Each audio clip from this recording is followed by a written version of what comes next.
This is how a normal rider reacts when his bike catches fire.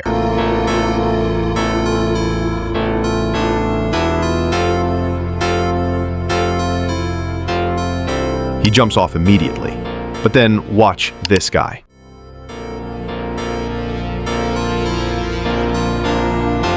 His bike is on fire too.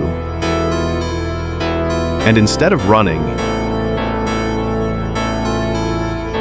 he grabs a towel, fights the flames,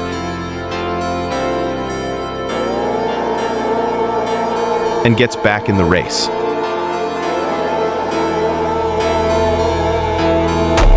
Now tell me, which reaction is more insane?